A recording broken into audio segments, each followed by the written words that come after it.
ನನ್ನೇಜಿನ ಹುಡುಗರು ಎಲ್ಲರೂ ಜಿಮ್ಮಿಗೆ ಹೋಗೋಣ ಅಂತ ಪ್ರಾಮಿಸ್ಗಳನ್ನ ಮಾಡ್ತಾ ಇದ್ರೆ ನಾನು ಈಗ್ಲಿಂದ ಬುಕ್ಸ್ಗಳನ್ನ ಓದಕ್ ಸ್ಟಾರ್ಟ್ ಮಾಡ್ತೀನಿ ಅಂತ ಪ್ರಾಮಿಸ್ ಮಾಡ್ತಾ ಇದ್ದೀನಿ ಗುರು. ಏನಪ್ಪಾ ಇದು ಸಡನ್ ನಿರ್ಧಾರ ಅಂತ ಅನ್ಕೋಬಹುದು. ನಾನು ಈ ನಿರ್ಧಾರಕ್ಕೆ ಯಾಕೆ ಬಂದೆ ಅಂದ್ರೆ ಸಾವಿರಾರು ರೀಲ್ಸ್ ಗಳನ್ನ ಸ್ಕ್ರೋಲ್ ಮಾಡಿ ಮಾಡಿ ಮಾಡಿ ಇಷ್ಟೇಷ್ಟು ಇನ್ಫಾರ್ಮೇಶನ್ ಎಲ್ಲಾ ವಿಷಯದ ಬಗ್ಗೆ ಇಟ್ಕೊಂಡು ಏನ್ಕೂ ಬರದೇ ಇರೋದ್ರಿಂದ ನಾನು ಯಾವ್ದಾದ್ರು ಒಂದು ವಿಷಯನಾದ್ರೂ ಕ್ಲೀನ್ ಆಗಿ ತಿಳ್ಕೊಳ್ಳೋಣ, ಅದ್ರ ಬಗ್ಗೆ ವಿಸ್ತೀರ್ಣವಾದ ನಾಲೆಜ್ ಇಟ್ಕೊಳ್ಳೋಣ ಅಂತ ಈ ಒಂದ್ ನಿರ್ಧಾರಕ್ಕೆ ಬಂದಿದ್ದೀನಿ ಗುರು.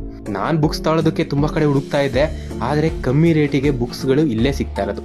ಇಲ್ಲೊಂದು ಬೇಜಾರೇನು ಅಂದ್ರೆ ಕನ್ನಡ ಆಥರ್ಸ್ಗಳು ಬುಕ್ಸ್ ಇರೋದು ಕಮ್ಮಿ, ಕನ್ನಡ ಲ್ಯಾಂಗ್ವೇಜ್ ಅಲ್ಲಿ. ಇಂಗ್ಲಿಷ್ ಅಲ್ಲಿ ತುಂಬಾ ಬುಕ್ಸ್ ಇಟ್ಟಿದ್ದಾರೆ, ಅದೊಂದು ಬೇಜಾರಾಯ್ತು.